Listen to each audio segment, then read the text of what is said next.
നമസ്കാരം, ടാക്ടിക്സിലേക്ക് സ്വാഗതം. ഇന്ന് നമുക്കറിയാം, ഏഷ്യ കപ്പിൽ ഇന്ത്യ വേഴ്സസ് പാകിസ്ഥാൻ ആവേശ പോരാട്ടം നടക്കാനിരിക്കുകയാണ്. അതിനൊപ്പം തന്നെ അതേസമയം ഫുട്ബോൾ ലോകത്ത് മറ്റൊരു പോരാട്ടം കൂടി നടക്കുന്നുണ്ട്. മാഞ്ചസ്റ്റർ ഡെർബി എന്നറിയപ്പെടുന്ന Manchester United versus Manchester city.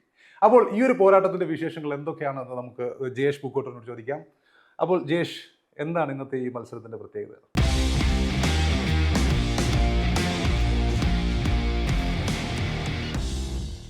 ഡബിയിലേക്ക് വരുമ്പോൾ രണ്ട് ടീമിനും ഏറെ നിർണായകമായ ഒരു മത്സരമാണ്. കാരണം രണ്ട് ടീമും ബോട്ടമിലാണ് പോയി കിടക്കുന്നത്. മാഞ്ചസ്റ്റർ യുണൈറ്റഡ് നിലവിൽ ഇപ്പോൾ 11ാം സ്ഥാനത്താണ് കിടക്കുന്നത്. മാഞ്ചസ്റ്റർ സിറ്റിയുടെ കാര്യമാണ് ഏറെ പരിതാപകരം. കാരണം അവരിപ്പോ 16ാം സ്ഥാനത്താണ്. ഒരു തരത്തിൽ പോലും സിറ്റി ഫാൻസ് ഒരു തരത്തിൽ പോലും അംഗീകരിക്കാൻ പറ്റാത്ത രീതിയിലുള്ള ഒരു പൊസിഷനിലാണ് ഉള്ളത്. കാരണം ഒരുപാട് നാളായി ഇപ്പോൾ നമുക്കറിയാം, ഗാർഡിയോള കീഴിൽ കിരീടങ്ങൾ തുടർച്ചയായിട്ട് നേടിക്കൊണ്ടിരിക്കുന്ന സിറ്റി ഏറ്റവും അടിയിൽ പോകുന്നുള്ളത്. കഴിഞ്ഞ തവണ അവർ ഫിനിഷ് ചെയ്ത് 3ാം സ്ഥാനത്തായിരുന്നു. ഇത്തവണ വരുമ്പോൾ അപ്പോൾ അത് നിലവിൽ ഇപ്പോൾ 16ാം സ്ഥാനത്താണ്. മാത്രമല്ല ആദ്യത്തെ 3 മത്സരങ്ങളിൽ ഒരു വിജയം മാത്രമാണുള്ളത്. ഒരു 20 വർഷത്തിന് ശേഷമാണ്, 2004-2005 സീസണിന് ശേഷം ആദ്യത്തെ 3 മത്സരങ്ങളിൽ 2 പരാജയപ്പെട്ട് ഒറ്റ വിജയം മാത്രമായിട്ട് നിൽക്കുന്ന ഒരു സിറ്റിയാണ് നമ്മളിപ്പോൾ കാണുന്നത്. കാരണം ആദ്യ മത്സരത്തിൽ അവർ വോൾഫ്സിനെതിരെയായിരുന്നു സിറ്റി സീസണിൽ ആദ്യ മത്സരത്തിന് ഇറങ്ങിയത്. അതിൽ 4 ഗോളിന് ജയിച്ചുകൊണ്ട് തുടങ്ങി. അപ്പോൾ ഏറെക്കുറെ സിറ്റി വീണ്ടും പഴയ ഫോമിലേക്ക് എത്തി എന്നുള്ള രീതിയിൽ ആരാധകർ പ്രതീക്ഷിച്ചിരിക്കുകയാണ്. പിന്നീട് 2 മത്സരങ്ങളിൽ തുടർച്ചയായിട്ട് പരാജയപ്പെടുകയാണ്. അതിൽ തന്നെ ടോട്ടനത്തോട് ഹോം ഗ്രൗണ്ടിൽ 2-0 പരാജയപ്പെടുന്നു.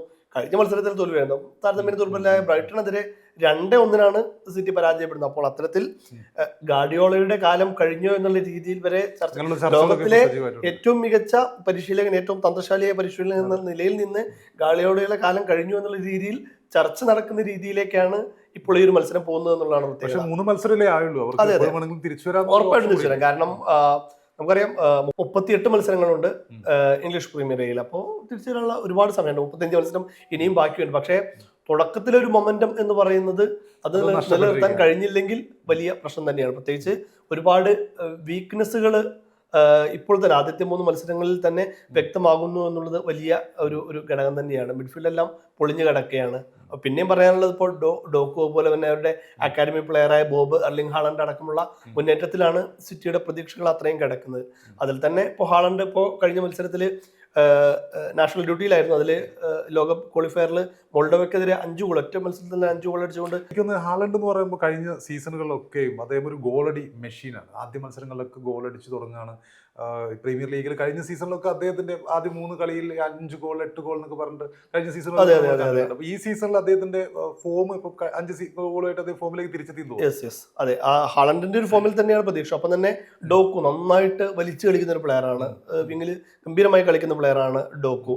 ഒപ്പം തന്നെ അവരുടെ അക്കാഡമി പ്ലെയർ ബോബ്, അതിലാണ് സിറ്റിയുടെ പ്രതീക്ഷകളെല്ലാം കിടക്കുന്നത്. ആ ഒരു മുന്നേറ്റത്തിലൂടെ മത്സരം പിടിക്കാമെന്നുള്ളതാണ്. മറുവശത്തും മാഞ്ചസ്റ്ററിലേക്ക് നോക്കുമ്പോൾ നല്ല മുന്നേറ്റം. പക്ഷെ അപ്പോഴും സിറ്റിക്കും യുണൈറ്റഡിനും ഒരുപോലെ തവണ തലവേദനയാകുന്നത് പ്രധാന താരങ്ങളുടെ എല്ലാം പരിക്കാണ്. കാരണം ഇപ്പോൾ ഇന്റർനാഷണൽ ഡ്യൂട്ടിക്കിടയിലായാലും മറ്റുമൊക്കെ ആയിട്ട് ഒരുപാട് പ്ലേയേഴ്സിന് പരിക്കടി. ഇപ്പോൾ ഒമർ മർമോഷ് ഈജിപ്തിന്റെ പ്ലെയറാണ്. അദ്ദേഹം നാഷണൽ ഡ്യൂട്ടിക്കിടയിൽ അദ്ദേഹത്തിന് പരിക്ക് പറ്റിയിട്ടുണ്ട്. അതുപോലെ തന്നെ John Stones, Rayan Nouri, Rayan Cherki അവരൊന്നും കളിക്കുന്നില്ല എന്നുള്ളത് സിറ്റിക്ക് വലിയ പണി തന്നെ നൽകുന്ന കാര്യമാണ്. സിറ്റിയുടെ അവസ്ഥ ഇങ്ങനെയാണെങ്കിൽ യുണൈറ്റഡിന്റെ അവസ്ഥ എങ്ങനെയായിരിക്കും? അവിടെ എല്ലാവരും ഫുൾ ഫോമിലാണോ? പരിക്ക് അല്ല, ഇഞ്ചുറി പ്രശ്നങ്ങളുണ്ട്. ഇപ്പോൾ മത്യാസ് കുൻഹ, മേൻസൺ മൗണ്ട്, ഡിഗോ ഡാൽറ്റ് എന്നിവർ കളിക്കുന്നില്ല എന്നുള്ളത് വലിയ പ്രശ്നമാണ്. പക്ഷെ അപ്പോഴും സെസ്കോ ഇത്തവണ സ്റ്റാർട്ടിംഗ് ലൈനിൽ വരും എന്നുള്ളത് വലിയൊരു ഗുണം തന്നെയാണ്. എംബ്യുമയും സെസ്കോയും തമ്മിൽ സിറ്റിയുടെ ഡിഫൻസിൽ എന്തായാലും നല്ല പണിയുണ്ട്. കാരണം രണ്ടും നല്ല വർക്ക് റേറ്റ് ഉള്ള, നല്ല സ്പീഡുള്ള പ്ലെയേഴ്സാണ്. അപ്പോൾ അത് മാത്രമാണ് യുണൈറ്റഡിന് ഒരു ആശ്വാസം തന്നെ. അപ്പോൾ 2 മുന്നേറ്റവും തമ്മിലുള്ള ഒരു അറ്റാക്ക് ആയിരിക്കും.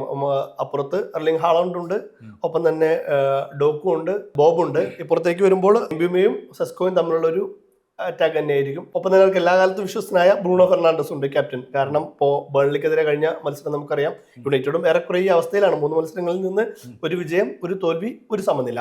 അതിൽ ആദ്യ മത്സരത്തിൽ അവർ ആഴ്സണലുമായിട്ട് പക്ഷെ നന്നായിട്ട് കളിച്ചിട്ടാണ് ഒരു ഗോളിന് പരാജയപ്പെടുന്ന ആഴ്സണലിനെതിരെ. ഫുള്ളാമിനെതിരെ 2ാമത്തെ മത്സരത്തിൽ സമനിലയിലായിരുന്നു.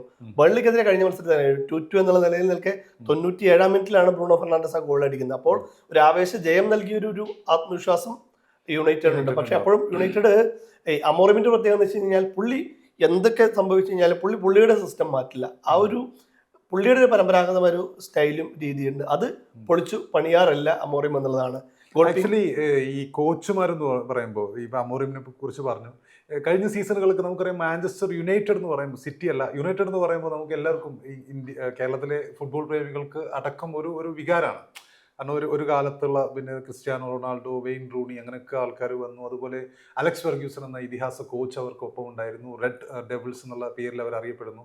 അപ്പം അങ്ങനെ ഒരു ചരിത്രം യുണൈറ്റഡിനുണ്ട്. പക്ഷെ കഴിഞ്ഞ 3-4 സീസണുകളായി അവർ കോച്ചുമാരെ മാറ്റി പരീക്ഷിക്കുന്നു. അപ്പോൾ ഈ ടെൻഹാഗ് മാറി, പിന്നെ അതിനുശേഷം അമോറിം കോച്ചായി വരുന്നു. നിസ്റ്റൽ റൂയി ഇടക്കാലത്ത് കോച്ചായിരുന്നു. അപ്പോൾ ഈ കോച്ചുമാർ മാറ്റി പരീക്ഷിച്ചതിന് ശേഷം യുണൈറ്റഡിന് അതുകൊണ്ട് എന്തെങ്കിലും ഗുണം ഉണ്ടായിട്ടുണ്ടോ?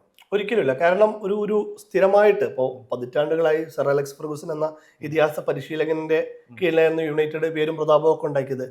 അദ്ദേഹത്തിന് ശേഷം ഒരു കോച്ചിന് പോലും സ്റ്റാറ്റിക് ആയിട്ട് ആ ടീമിനെ കൊണ്ടുപോകാൻ കഴിഞ്ഞിട്ടില്ല. ഒരു കംപ്ലീറ്റ്ലി ഒരു 2-3 സീസൺ ഒരുമിച്ച് കൊണ്ടുപോകാൻ കഴിഞ്ഞിട്ടില്ല എന്നുള്ളത് വലിയ പ്രശ്നമാണ്. പക്ഷേ എനിക്ക് തോന്നുന്നു അമോറിമിന് കുറച്ചധികം സമയം യുണൈറ്റഡ് കൊടുക്കുന്നുണ്ട്. അദ്ദേഹത്തിന് എളുപ്പം തന്നെ കുറച്ചധികം നല്ല ട്രാൻസ്ഫർ മാർക്കറ്റിൽ പതിവില്ലാതെ യുണൈറ്റഡ് കുറച്ചധികം പണം ചിലവാക്കിയ സീസൺ കൂടിയാണ് തവണത്തിൽ. അപ്പോൾ അതുകൊണ്ട് തന്നെ അമോറിമിന് സമയം കൊടുത്തുകൊണ്ട് നല്ലൊരു സ്ട്രോങ് ടീം ബിൽഡ് ചെയ്യാനുള്ള ശ്രമത്തിൽ തന്നെയായിരിക്കും. ഇപ്പോൾ നല്ല പണമാണ് തവണ ഒരു ട്രാൻസ്ഫർ മാർക്കറ്റിൽ ഇറക്കിയിട്ടുള്ളത്. അപ്പോൾ അമോറിമിന് സമയം കൊടുത്തുകൊണ്ട് നല്ലൊരു സ്ട്രോങ് ടീം തന്നെ ബിൽഡ് ചെയ്യാനുള്ള ശ്രമമായിരിക്കും ഇപ്പോൾ യുണൈറ്റഡ് നടത്തുന്നത്. അപ്പൊ ഇന്നത്തെ ഈ മത്സരം ആര് ജയിക്കും എന്നാണ് വിചാരിക്കുന്നത്? ഈ രണ്ട് ശക്തരായ ടീമുകളാണ് ഏതാണ്ട് ഒരേ ലെവലിൽ ഇപ്പൊ നിൽക്കുകയാണെന്ന് പറയുന്നു. അപ്പോൾ ഫുട്ബോളിൽ നമ്മളൊരു സ്കോറൊക്കെ പ്രെഡിക്റ്റ് ചെയ്യുന്നത് ടാസ്ക്കാണ്. എന്നാൽ പോലും ഏറെക്കറിയാലും കുഴപ്പമില്ല, ഒരു 2-2 ഡ്രോ ആയിരിക്കും എന്നാണ് ഞാൻ മനസ്സിലാക്കുന്നത്.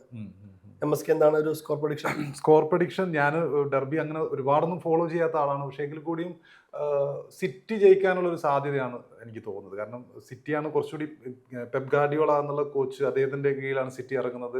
ഹാലൻഡ് പോലുള്ള പ്രധാനപ്പെട്ട താരങ്ങളുണ്ട്. അപ്പം സിറ്റി ഈ കഴിഞ്ഞ 2 മത്സരങ്ങളും തോറ്റതിന്റെ ഒരു വിഷമം അവരുടെ ഉള്ളിലുണ്ടാവും. അപ്പോൾ ഒരു തിരിച്ചുവരവിന് സിറ്റി സാധ്യത ഉണ്ടെന്ന് തോന്നുന്നു. മാത്രമല്ല ഞാൻ ജസ്റ്റ് നോക്കിയപ്പോൾ മുൻ കളിക്കാരടക്കം സിറ്റിക്ക് വേണ്ടിയിട്ട് സിറ്റി ജയിക്കും എന്നുള്ള അഭിപ്രായങ്ങളായിട്ട് വന്നതൊക്കെ ഞാൻ കണ്ടു. അപ്പം സിറ്റിക്കാണ് ഒരു കുറച്ചുകൂടി എഡ്ജും തോന്നുന്നു. മാഞ്ചസ്റ്റർ യുണൈറ്റഡിന്റെ കോച്ചിന്റെ പ്രശ്നങ്ങളൊക്കെ നിങ്ങൾ പറഞ്ഞു. ഉറപ്പായിട്ടും. എന്തായാലും നമുക്ക് നോക്കാം. പ്രേക്ഷകരും തന്നെ ഇന്ന് രാത്രി 9 മണിക്കാണ്, ഇന്ത്യൻ സമയം 9 മണിക്കാണ് സിറ്റി യുണൈറ്റഡ് ഡെർബി നടക്കുന്നത്.